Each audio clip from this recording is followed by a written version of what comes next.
Hey, Sarah. Good to see you. Hi, good to see you as well. I just live on Zoom now. I sleep here. We just started broadcasting and you can see the participant numbers are shooting up. Hello, everybody. We'll get started in a few minutes. Welcome to the webinar today. Thank you all for joining.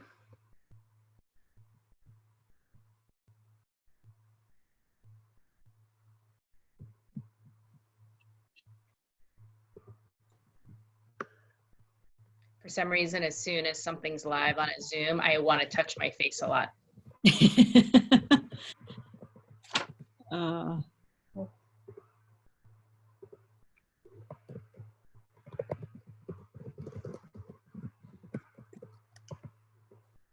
And if you want to let us know where you're from, go ahead and enter it into the chat room so we can see where everybody is signing in from.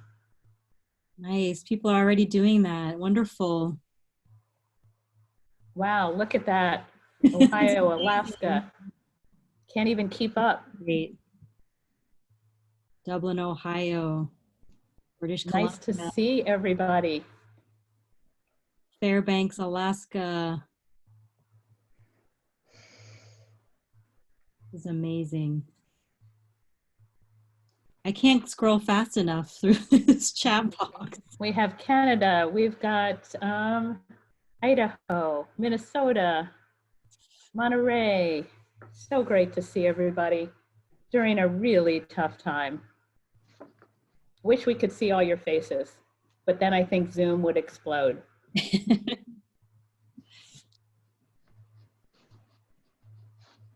Okay, we'll get started in another 30 seconds or so. People are still joining.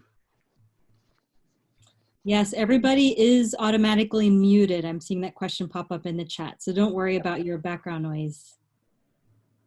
And Kristen, you have allowed us to hit a record. We are already at 614 participants. Excellent. And it's growing.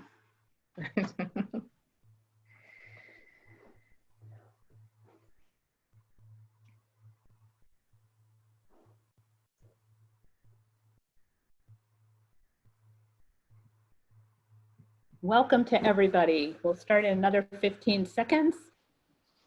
And everybody is muted, so the only background you hear is from us, the panelists. But we're so happy you could join us today, and we'll talk about how to communicate on Zoom with everybody muted.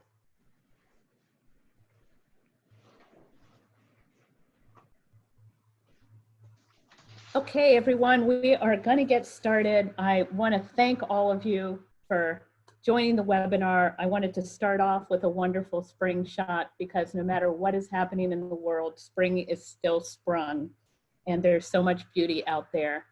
And really happy that all of you could be with us. My name is Judy Browse and I'm the Executive Director of the North American Association for Environmental Education. And as you all know, today's webinar is focused on how can we communicate during this crisis. And we are so lucky that we have an amazing speaker, Kristen Grimm, and I will introduce her more fully in just a few minutes. Many of you know Kristen, she has been a huge friend of ours.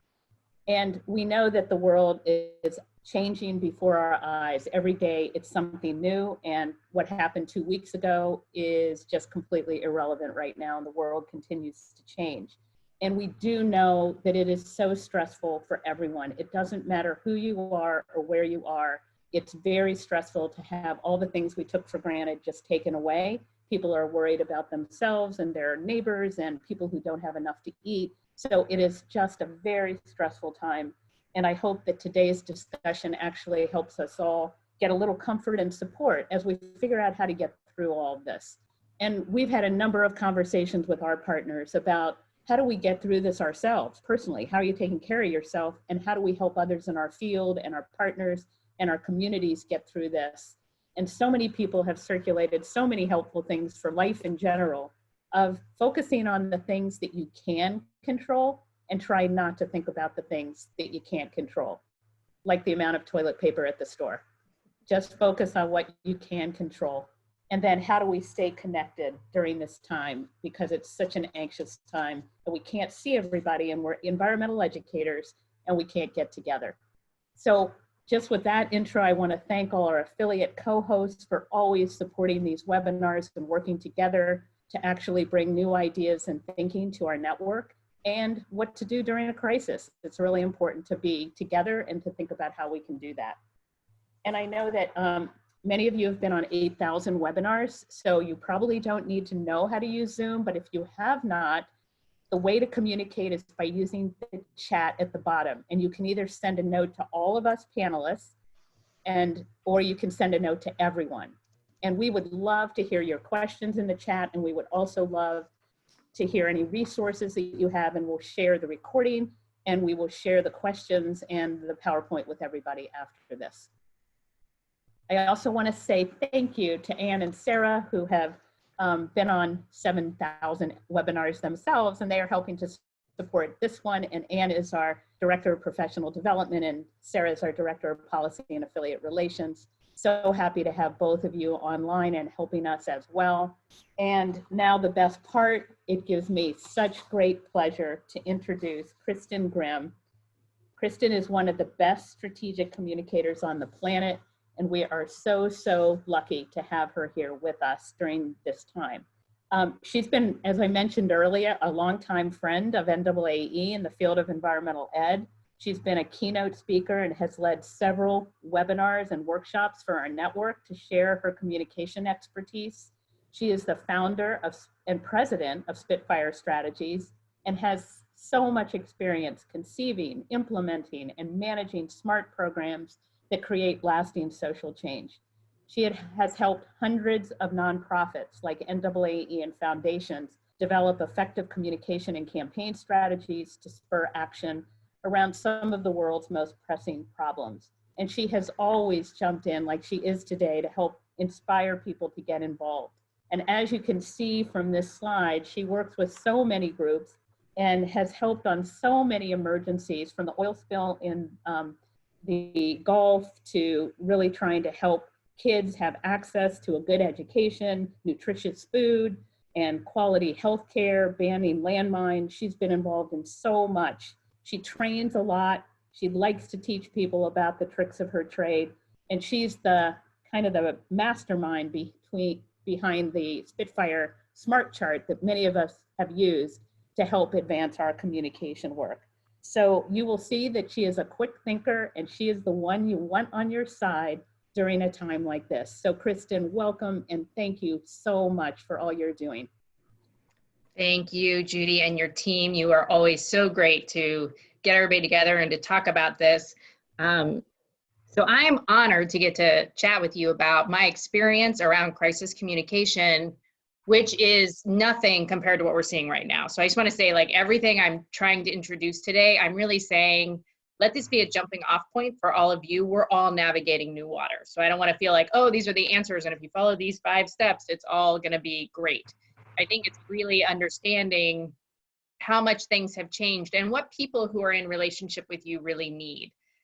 So I want to start there to say, first of all, just right now, people are really needing care and compassion. I think you've all seen it. You're probably at the opposite end of a lot of information coming at you. So I want you to really think about, of the people you're trying to engage with virtually right now, and trying to be there for them, that one of the best things that you can be doing around communications in this crisis is really talking about how much you care about them, how much we care about each other, and the compassion we have for each other as we get through this difficult time. And mostly, if I could, I would just spend all of this time deep breathing with all of you, because that's probably what we all need most. But I do want to focus on some practical advice that I think I can offer you to think about. I'm going to talk about just generally how to communicate in a crisis that's not of your own making. So a lot of times people have to call me on the phone and say they're having a crisis because there's been a lawsuit against them or somebody embezzled money. So that's really different than this kind of crisis, which we're not responsible for and everybody's dealing with. Then I'm going to talk specifically about what to do now for your own organization and what to do now as a field, because there's a lot you probably want to focus on collectively. And then I'm going to talk about what to do then. Someday this is going to end, and what do you need to be prepared for? And don't spend all your time on the now and not be ready for what's next. So let me just get started with in a crisis. So generally speaking, you need to be really mindful of the context and the ecosystem you're communicating in. So as you all see, everyone's communicating. And there's a lot of misinformation. We're just awash in information right now, but not necessarily meaning. So what I would tell all of you when you think about what do I need to be communicating, I would focus on meaning making. What does this mean for me? What does this mean for my family? What does it mean for my community? So I would really focus on meaning making. So for example, some of you asked questions in advance about, there's a ton of information about, can we go outside? Can we not go outside? How to go outside? So if you are a person who's a referential resource, or you know a really referential resource that can tell people how to answer that question, like Leave No Trace is giving a lot of tips around this, you can use your voice and position to help make meaning. How do I keep my family entertained? How do I deal with cabin fever? This might be something that you want to be communicating. So some of you might find you're uniquely positioned to communicate something because you're a place of trust, but don't waste your communication on things they might get from other places. So if you're like, I'm the most trusted group, so I should keep talking about hand washing, okay, then keep talking about hand washing. Otherwise, that might be covered. And you might really want to think about where can I really be additive here as opposed to duplicative. I really encourage y'all to be setting up committees right now to be getting intel, whether that's within your own staff, within geographies, within the field, to really understand what's going on and what the field needs. What do school districts need right now? You know, actually having people who can come together and share intel will help you a lot to have communication that's very relevant and timely as opposed to tone deaf. Also keep in mind that your audiences are really reacting differently. This goes for your staff, your board, your partners, the schools, the parks, all of your partners. And you can kind of see them. I break people down sometimes into like the alarmists and like they're sending me every CNN report, you know, constantly. The helpers, the people who are constantly sending like, oh, here's a way that you can do this thing. And then there's the down players who are like, this is gonna be over in a week. And like, just know who's dealing with it differently because they have different ways that you want to engage with them. Don't engage with everybody as a one-size-fits-all thing. Understanding people are opting in and opting out of information differently. And you want to make sure that the channels, if you really want people to pay attention to a channel, don't clog it with the people who want as much information as possible. Make sure you have a channel that's a more clean channel for people who might really want just the essential information. So make sure that you're playing around with different channels for different people so you can keep them engaged.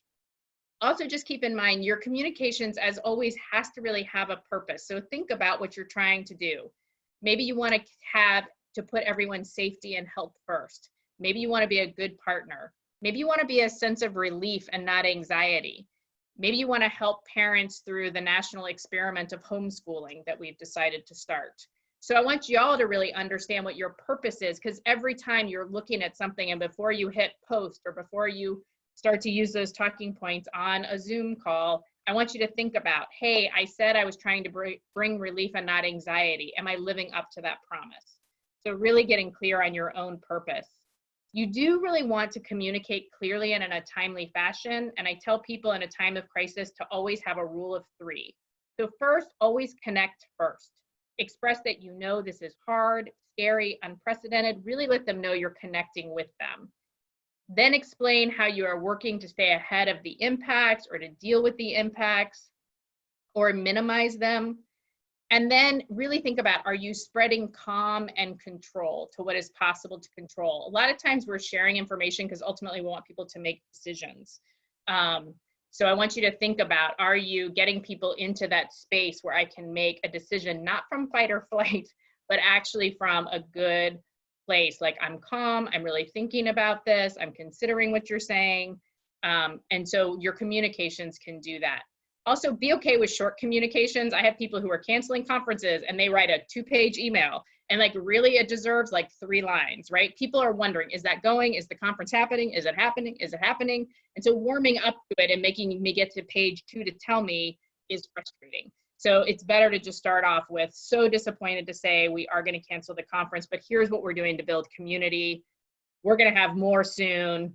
here's a link to sign up for some stuff, and just go. And then the opportunity for the virtual community can come after the bad news email. So don't smush everything together, right? Because you're making everybody have this roller coaster of emotions, as opposed to like, this is going to be my disappointed email. Then my next email is going to be, look at all these fun things we have going on. You can see how that's hard to accomplish in the same communication. So I want y'all to think about short communication is okay and to the point.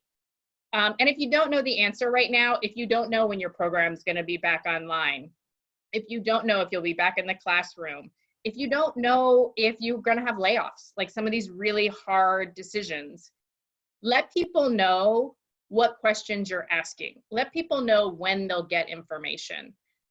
So it's really important that people know what you're thinking about and that it's on your mind. Basically, I tell folks to think about, if people are saying, I wonder if they're even thinking about fill in the blank, then you're already behind because you haven't communicated to them, hey, this is on our mind. Hey, it's on our radar. Hey, we're thinking about this. And for sure, if you've promised information at a certain time period, like we'll tell you about this gathering here, we'll tell you about this class here, always keep that promise. You really want to be seen as a trusted source right now. So that's super important. And remember that people read silences. So for your staff, your board, your funders, your partners, when you're quiet, they make stuff up. And I'd love to tell you that they're like, you're the best looking people ever. That is not the story they make up. They make up like, oh, I wonder if they've shut their doors. Oh, I wonder if, you know, like they make stuff up. So people read silences. So make sure you have enough of a cadence of communication that people actually know what's going on with you. I also am encouraging people to really think about sweeping statements. I've had some people be like, everybody should stay home. Well, the problem is everybody can't stay home. People that you're partnered with, they're healthcare workers and they are in essential services and they're running the grocery stores and they're workers that are keeping us all safe right now.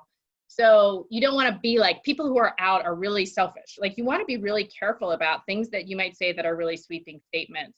I've heard a lot of people saying lately, like, oh, you should go into your backyard and do fun activities with your kids. Well, everybody doesn't have a backyard. They're really thinking about, you know, are you offering things in a way that's really inclusive in your language? So I would pay close attention to that. So right now I'm going to move into, unless we feel like there is a big question that came up here, I'm going to move into the now more specifically for the environmental education organizations. Anything, Sarah, or anything y'all want to bring up right now? All right, I'm plugging ahead then. So I want you to think about Kristen, one thing quickly. A lot of people would like the outline, and so I told them we would work with you and get an outline of these major points out to everybody, just so everybody can feel good about that. Absolutely. And the other thing for everybody is we only have a couple of just, atmosphere slides here because we really want to listen to what Kristen is saying. So all of that will come out to everybody. Thanks, Kristen. Absolutely. Yeah. If you're just seeing a green bug on the screen, that's what you're supposed to be seeing. This is my green bug. In fact, it should now move to the big parrot eye. So let's move to the parrot eye. Yeah. So this is now, see, it's really close. So right now, y'all are in the middle of this. So organizationally, some things I want you to think about.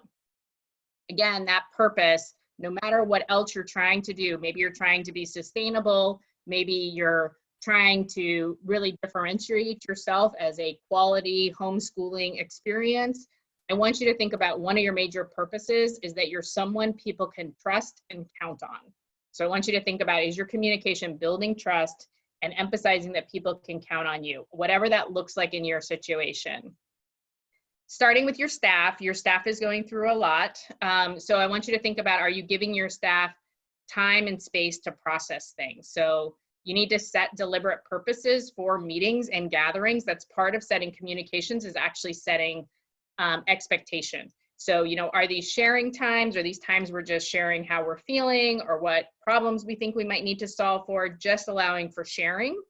And then thinking about, sometimes you want to get them together for problem solving. You know, how might we solve this problem we've identified? It's hard to have both of those things in the same meeting. So try and really be specific, but giving time for both, because sometimes people love solving problems, makes them feel in control. Sometimes though, they haven't shared enough. And there's an old saying that people listen after they've felt heard.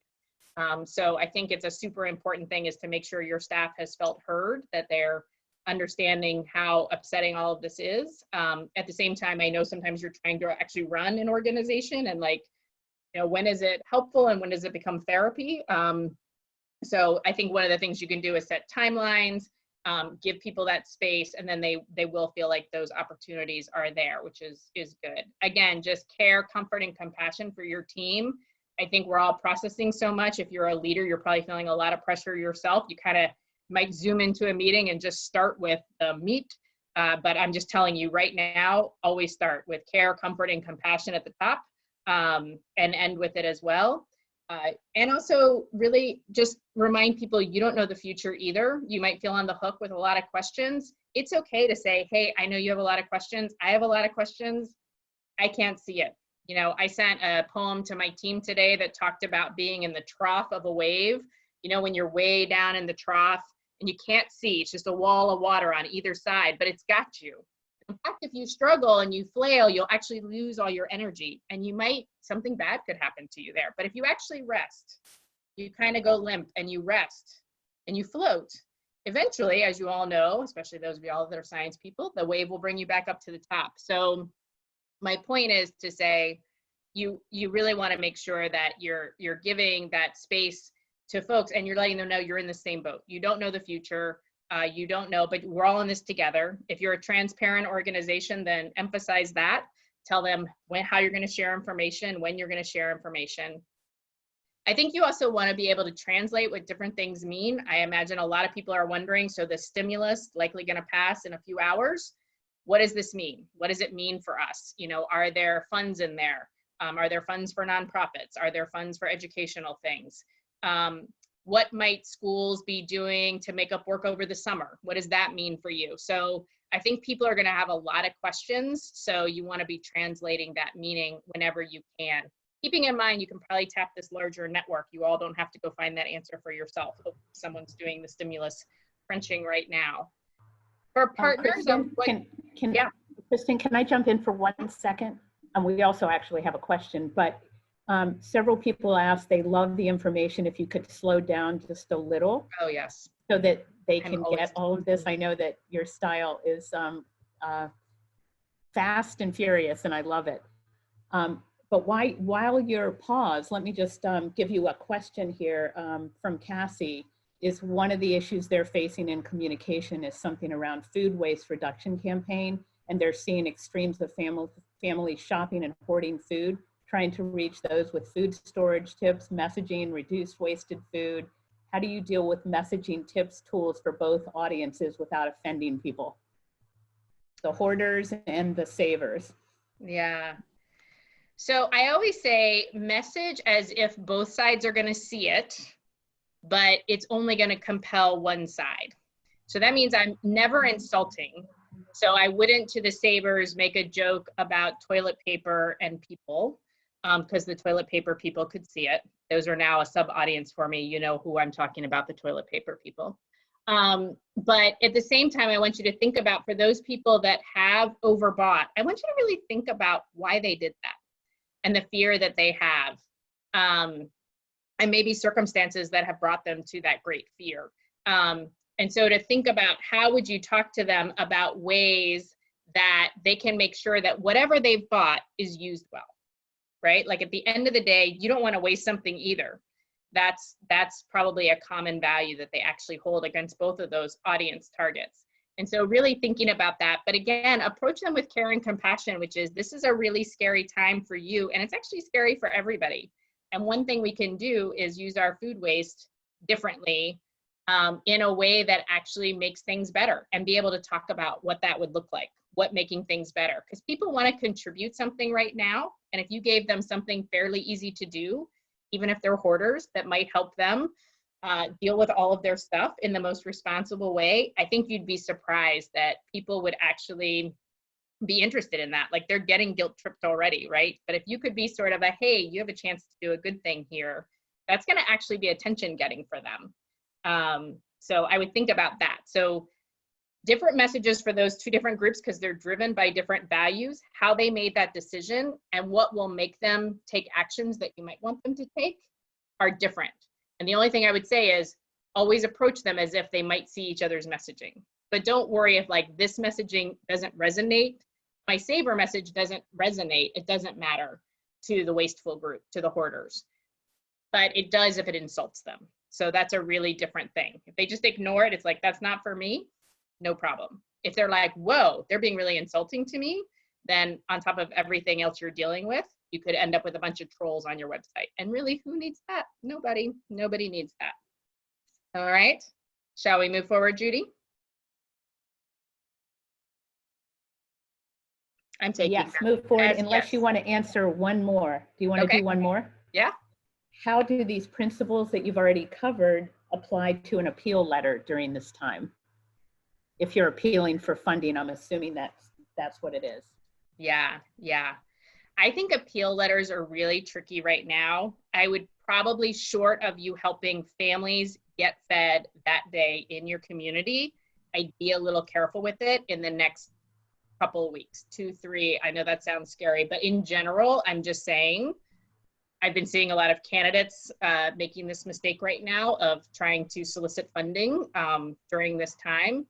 So unless it is a list of people that are very passionate about your issue, and you can really tie what's happening to your issue, and that can include closures, I should say. I have worked on some theater related appeals, like literally a theater could close if people don't support it.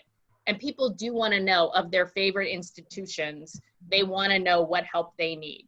So if you're on that list and you truly, like, you're on the ropes one way or another, I would send an appeal. It's important to your sustainability. And I would be honest about what you need and why you need it now. And I would remind them of what the community benefit is going to be, again, so that they can feel good of all the different things I might be giving money to right now, why this one might be important. Keeping in mind, some of it is, it's their favorite thing. Like if you're a beloved thing for them, then it's an okay thing to remind them. And in that case too, I might take a nice tone, which is to think of something more hopeful or sweet or reminiscent, as opposed to kind of hair on fire language. It'll give them a different emotion of like, oh, I like this group. I like them. I like interacting with them. They make me feel good. So don't feel like an appeal, even if it's urgent, has to be filled with more fear and anxiety. Like people aren't really buying more fear and anxiety right now. Like we're pretty full up. So can you offer me something else in the emotion bank if you need to send an appeal now? I hope that's helpful. Moving forward, Judy? Go forward. Perfect. And We have more questions later. I'm going to practice talking slow because I'm learning Spanish and I keep complaining that everybody speaks Spanish very fast. So now I know how it feels. So I'm going to try. All right. So for your partners, especially people that might be relying on you for experiences or deliverables, or they think you're doing something together, make sure that they know what the status is. And if you can't do it, do try and be a thought partner about helping them figure that out. So if they can't suddenly take a bunch of kids to a campsite, like what other things are you offering them? Is there like a really fun, great indoor slumber party that you can help them arrange? If that's possible and there's not social distancing. Is there something that you're going to offer them? Because even if they don't do it, I think they'll feel good about you're trying to help them out. I want you to think too, as a bunch of y'all asked me questions about if you have good learning resources now, and there's a lot of them out there. I want you again to think really about the audiences you're trying to appeal to. So some of the different emails and communication I've seen on websites is very one size fits all. So I want you to imagine there's some people out there who like the idea of doing a science experiment with their kids at home with flour is the best thing that could have ever happened.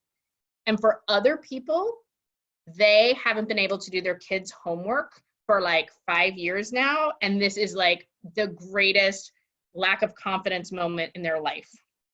And those are two totally different people. So I really want you to think about, are you dealing with technophobes who hate a virtual environment at all, and suddenly you're asking them to do something that's gamified or other things, that's going to be really hard. Are you dealing with people who have kids of different ages? So the idea is like, I can't do a lesson that is 3 different things. I need one that can apply to 3 different age groups, right? So I want you to really think about who exactly, what kind of teacher, and I say it lightly because I know now everybody's a teacher at home. I want you to really be thinking about who you're trying to appeal to. And keep in mind, it's the behaviors that you're focused on. It's women. Okay.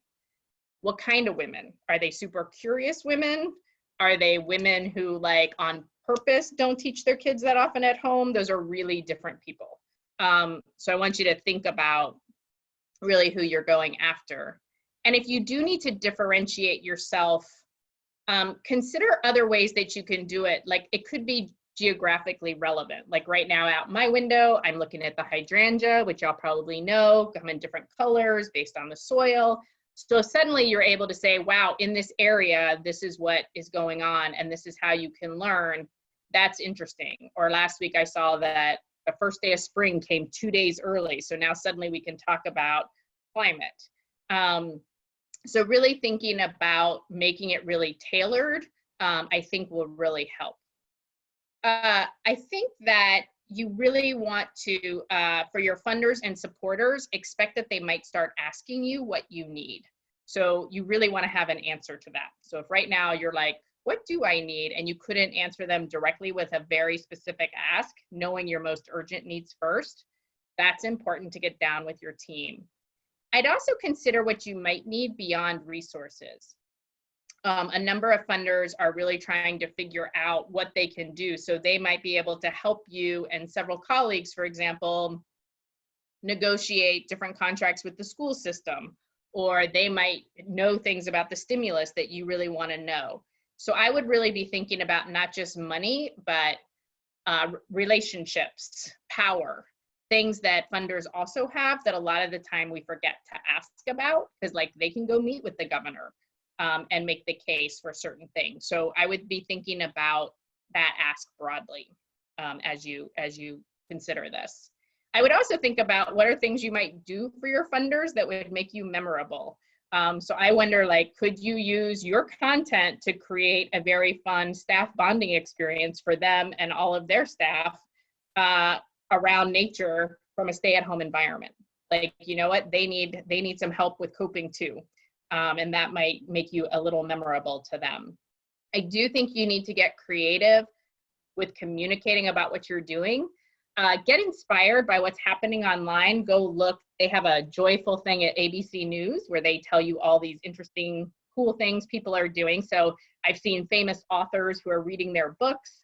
I saw this unbelievable thing where the Alvin Ailey dancers used different homes and they all did the same dance and then they spliced it together. So you got to see an Alvin Ailey dance with all of them in stay at home, which was really cool. So is there something you can do together to bring the magic of EE in a different format?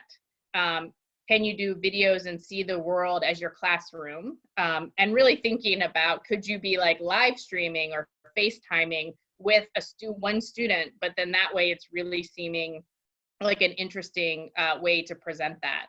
You know, can you all together create a 10 a.m. life goes on moment of the day where everybody steps out, looks out, sees what they see. You know, maybe something's blooming that day, maybe some baby chicks have hatched. Really getting people to think about that life goes on around us and really getting focused on the healing parts of nature. I do want to say a word about humor. I have mentioned find different emotions to tap right now than fear and anxiety, which we have a lot of. You need to be a little careful with humor during a pandemic. That sounds like really obvious as I said it out loud, but I think there's been some gallows humor. We've seen that in the last 24 hours in particular. For the most part, I would tell you if you want to use humor, I would use self-deprecating humor. Kind of like, I'm an environmental educator and like, I can barely teach my own kids. Like if you want to like find that connecting moment with people and what they might be going through. So I want you to think about how you can use yourself as the butt of the joke, if you're going to do that, is probably the safest way right now. And I do like humor. I think humor is a great way. I just would be a little careful about it right now. Obviously, I'd be getting really good at tech, what tech is available to you. Obviously, everybody here is on Zoom. You know that Zoom has small rooms you can split into to have high levels of engagement. Don't lose the things you have to have in regular meetings. You really have to have them here to communicate well. So icebreakers, you should have an icebreaker. It was great to see everybody checking in. Where are you from? Like that kind of stuff. Make people interactive from the get-go. Use the chat. Use live surveys. Have people weigh in, answer questions, be super interactive. Zoom does have a lot of scary things.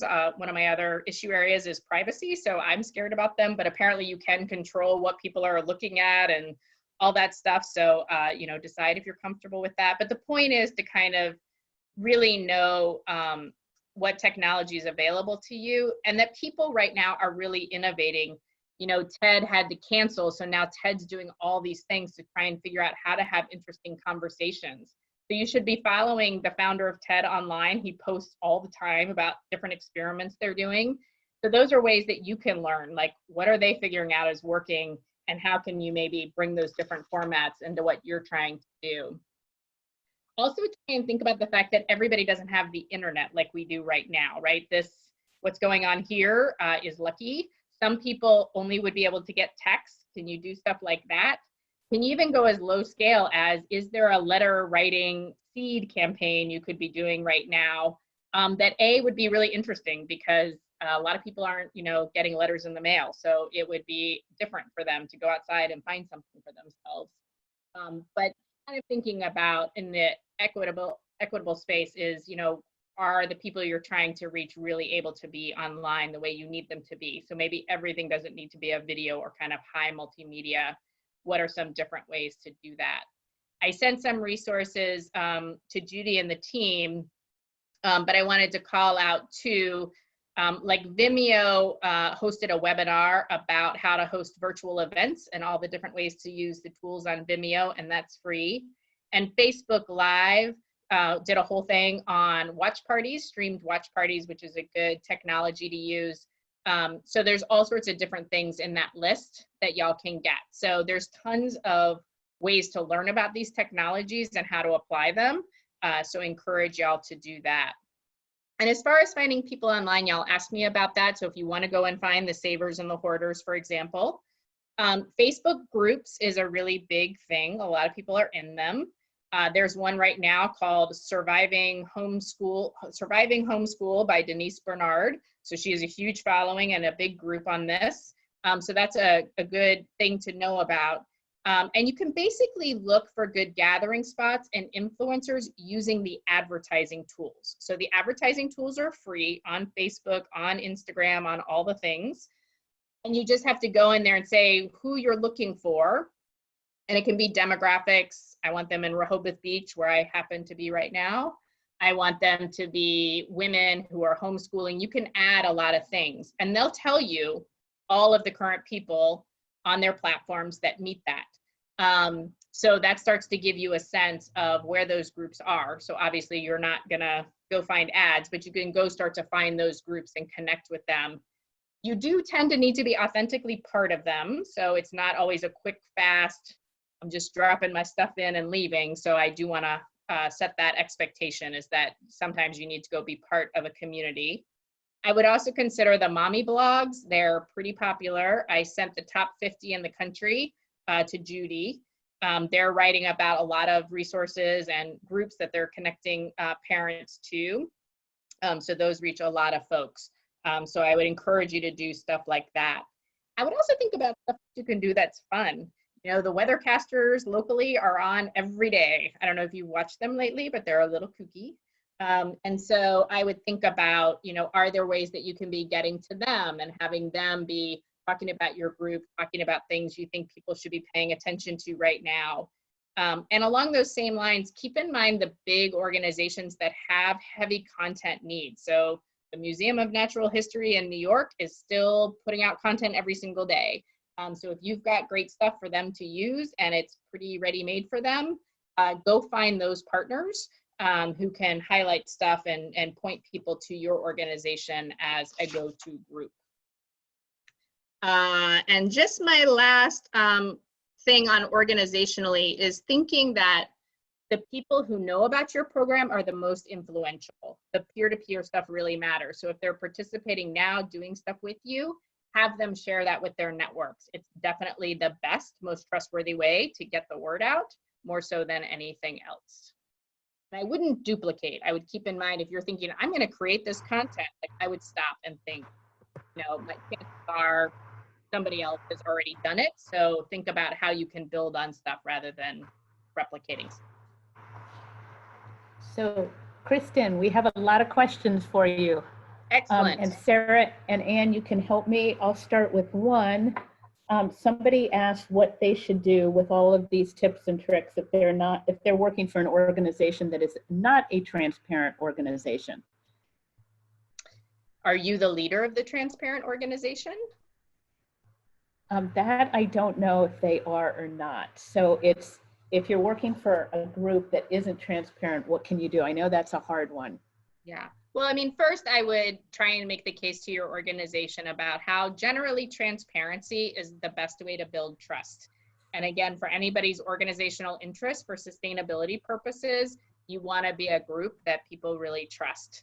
And so you can make the case that this style of communication is probably going to be the best suited for them, both to keep staff and keep morale high and keep your organization high, as well as thinking about partners and who they really trust. Because again, groups right now that are kind of quiet or seem to be holding things close to the chest, it just, unfortunately, we're in mindsets right now where it just leads to not, and that's really something that's going to be problematic.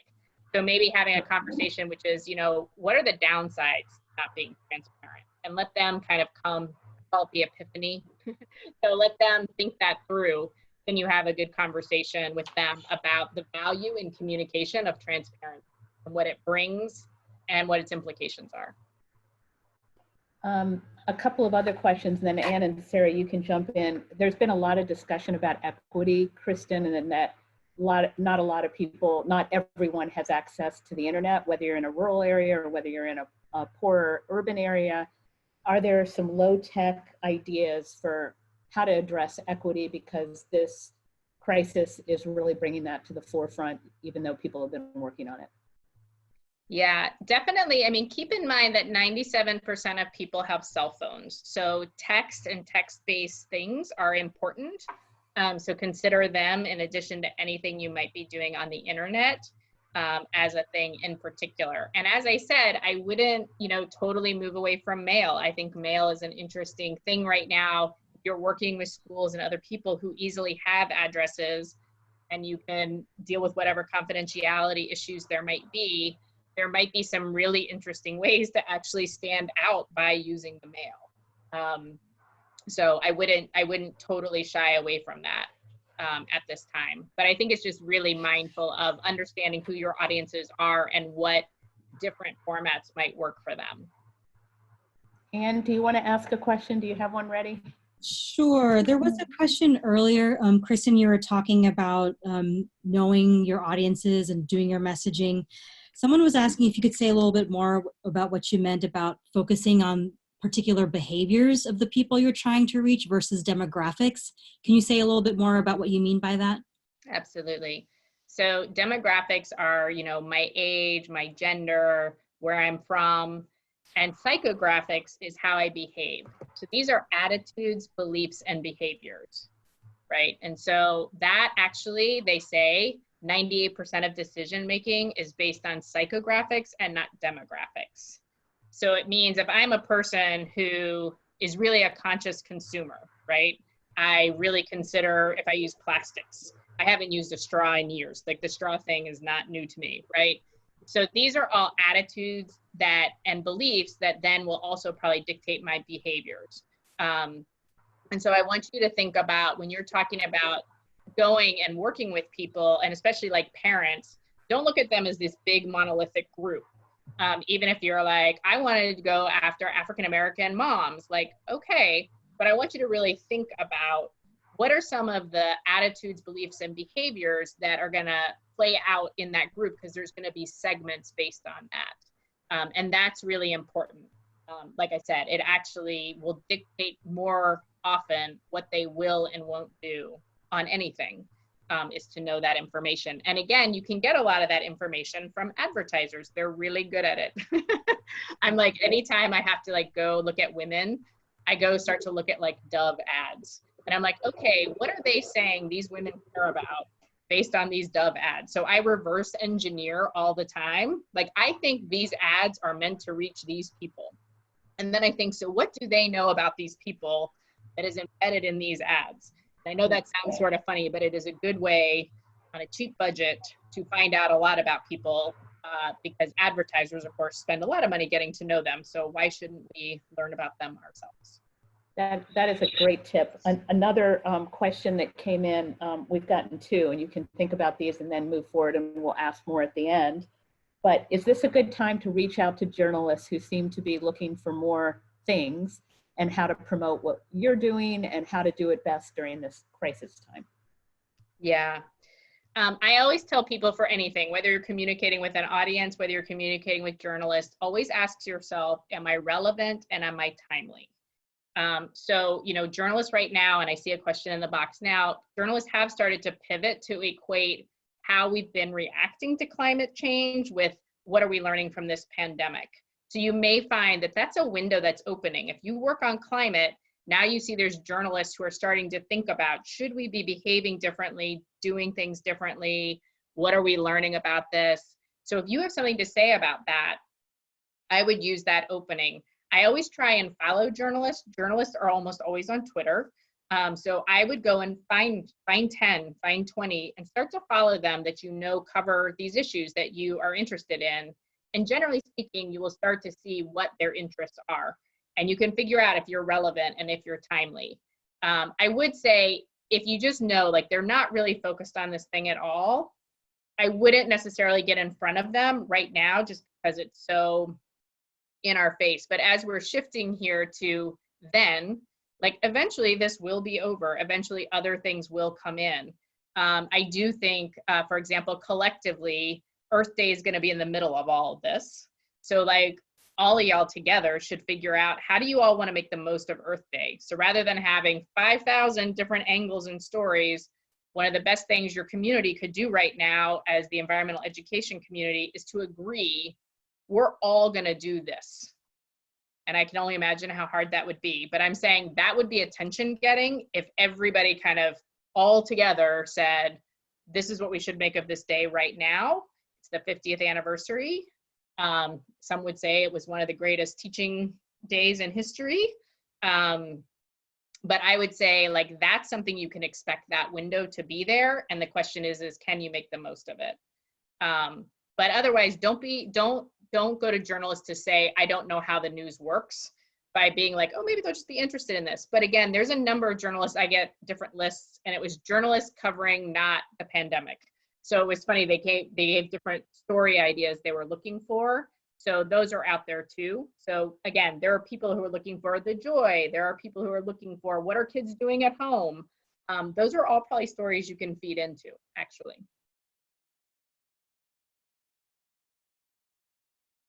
Thanks, Kristen. Why don't you go ahead and we'll ask some more, unless Sarah or Ann, any last question before we move forward? There's a bunch of questions, but I think Kristen can finish up and we can tackle as many as we can at the end. Yeah, and Kristen, just think, several people have mentioned that a lot of our folks are getting laid off at nature centers and facilities, and what the communication might look like with them, or opportunities, or thinking that through. So just put that in as you're thinking, and then at the end, maybe we can talk about that. Yeah, that's really important. So I'll move to a field and I'll touch on that a little bit. Is I would remind people that these are consequences that are happening to your community. So we've seen a lot of this around restaurant workers, of course, but I think to sort of understand how hard hit the education community is going to be, that these are cherished people in the community. If you're an organization that has to engage in this, make sure that you're treating your own workers with a lot of respect, and that you are, heartbroken, really, It's an important emotion to get across, because I think sometimes people move immediately to like the business angle and we hope to come back stronger, and they kind of get this, it's kind of a weird messaging. It's like suddenly everybody becomes that horrible football coach from the 8th grade.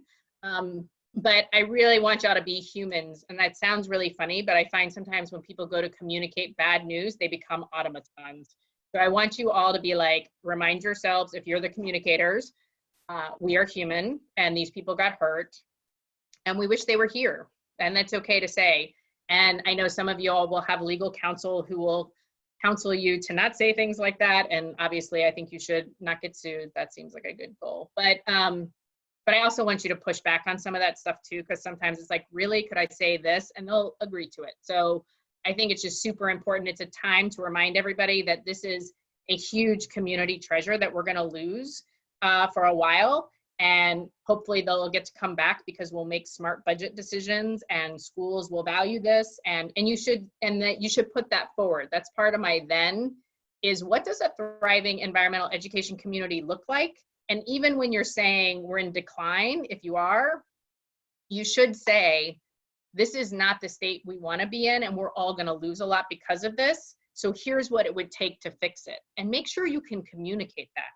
What does it take to fix what's about to happen? So you're not just communicating the devastating news, you're also saying, it doesn't have to be this way.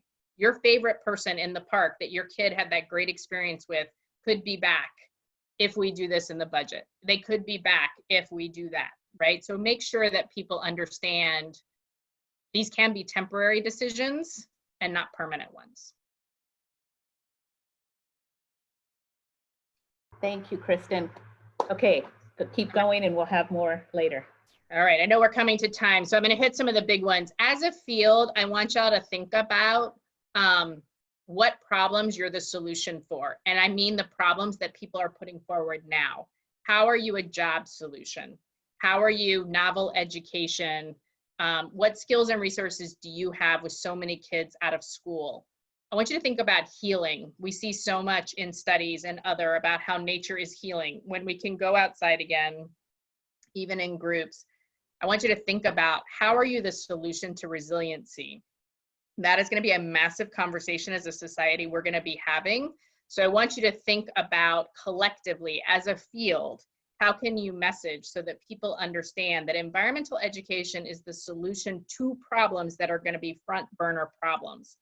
And where you can find the white space, a lot of y'all have asked in the chat, the way that you cut through noise is you find white space. So right now, everybody's throwing at parents a ton of resources, but what nobody's actually telling you is how to wake up Monday morning and plan the week to actually use these resources, right? So for somebody who's never done a lesson plan, having a bunch of links is actually not that useful. Right? So you may find, wow, everybody's communicating about, here are 50 things you can do with your kids, you know, which just actually makes you feel like you want to do something harmful. But what if you said, I'm going to walk you through in 5 minutes, you know, be the Maria Kondo of lesson planning. I'm going to tell you how in 5 minutes you can get a week together. So if you can find the white space, what aren't people communicating about? Where can you fit in? That's super important. And again, are there moments of attention we know are coming? Earth Day is coming. People equating climate change with the pandemic is coming. You can actually, as a field, say, these are the 5 or 6 things we know are windows. Let's be ready. Let's go. And then I want you to think about, eventually, this is going to pass. Is it in 2 months? Is it in 18 months? As I told you, I don't know. We're in a trough. But it is going to pass. And what you don't want is then to be thinking about the future of environmental education. You want to be thinking about that now. Organizationally, how are you changing to meet these times? Could be about the philosophy of how you educate, how you do your work, who you do your work with. It could be this idea of like how many people couldn't participate in the educational system because of inequities. You might have more virtual elements. I want you to think about story types you need to be ready to tell. There's 2 major ones. The first is called a lessons learned story. This is where you learned lessons during this time that will make you stronger and better moving forward.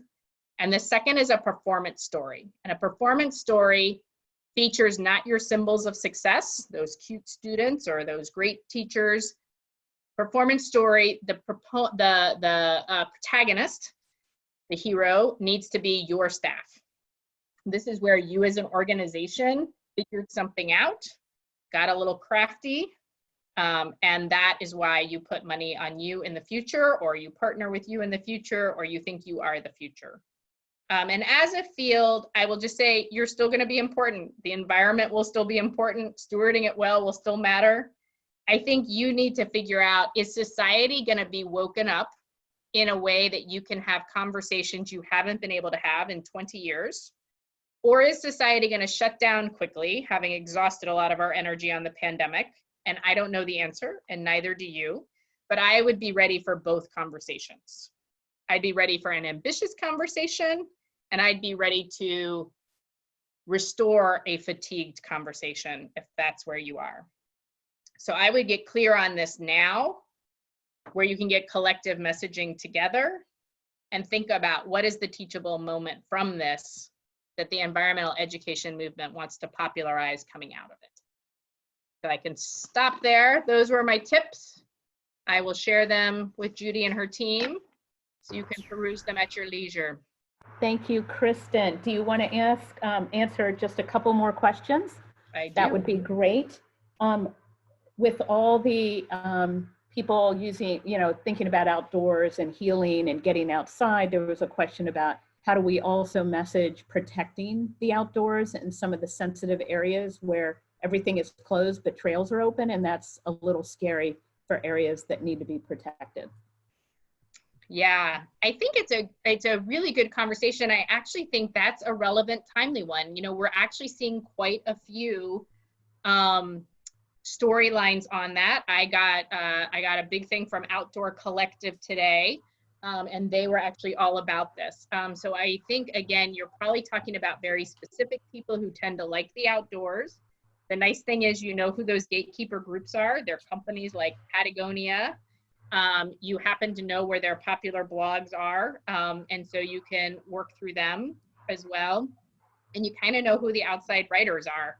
There's actually an outside writers association, so they actually have it on their website. So those are pretty easy to find. And so any of those would be great. If you have ideas and suggestions, I think you're going to see those stories naturally, both in mainstream media and in the specialty blogs and content. Again, people really want to know what they can do right now, where they're useful. And so that's a great one. That's a really nice one where people can really protect the outdoor spaces they love. And I'm not seeing a lot of on that yet. So I think that's a great thing to anticipate and move on. Oh, that's great. And Kristen, another question was, is social media the best platform to share? Is there anything else we should be thinking about? Yeah, I mean, I definitely, I really want to say mainstream and local press, very important right now. News, readership, viewership, everything is way, way, way up. So for sure, doing earned media, very important. Social media is super important because you can be very tailored into either networks you're in relationship with or you want to be in relationship with. This is a time that can be very relationship building because people have questions or people want to know how to do the right thing. So I think that's really good. And then a lot of y'all have owned media. So that means your own channels, your own website, your funders' websites. I want you to really think about all the assets you have under that owned media category. All of your staff who have social media, those are all what you call owned media, because that means you can put out what you want. And my guess is you have a pretty nice reach if you put everything together, if you add school districts, other things. So really make sure you know your own inventory so that you can take advantage of all of that. Thank you so much, Kristen. And do you want to leave us with any final thoughts? And then we'll just do a 2-minute wrap up with a few other things that we will be sending out. I will just say that in general, what we do know is after a terrible time like this, people will want to heal and they will want to enjoy. And one of the greatest assets nature has is enjoyment. And so I would figure out ways to position yourselves both to be an oasis in the middle of pandemic communications, and I would be a destination as we pull out of this. So I would think strategically about how to do that, because I think y'all are very well positioned to do that. Thank you, Kristen, so much. We really can't thank you enough. We could listen to you all day. And again, just to let everybody know, this recording will come out to everybody along with the resources that Kristen has sent us. And just so you all know as well, we are working with a number of partners, just like Kristen told us to do, that to collaborate versus all of us going our own way. And we had a call yesterday with a number of organizations about how can we work together so that we don't all have to do all of this. And Sarah and the affiliate team and so many others are working on a community response toolkit that will include a number of resources that we hope will help, but also referring to all the other wonderful things that are out there. And on a final positive note, we have not canceled our conference yet. We might have to in the future, but get your proposals in by March 31st, and we're hopeful that we will have a conference and we will do something. So think about the positive stuff that we can do, the things we can control. And Kristen, I wish we could have you every day. Thank you so much. And Sarah and Ann, any final words, anything else? Just thanks everyone. We had a record crowd today. We know how important this work is. And thanks again, Kristen, for being with all of us, and looking forward to keeping on. So thank you. Thanks, everybody. Thanks, stay safe, and thank you so much. Good luck, everyone. Take care, bye. Bye.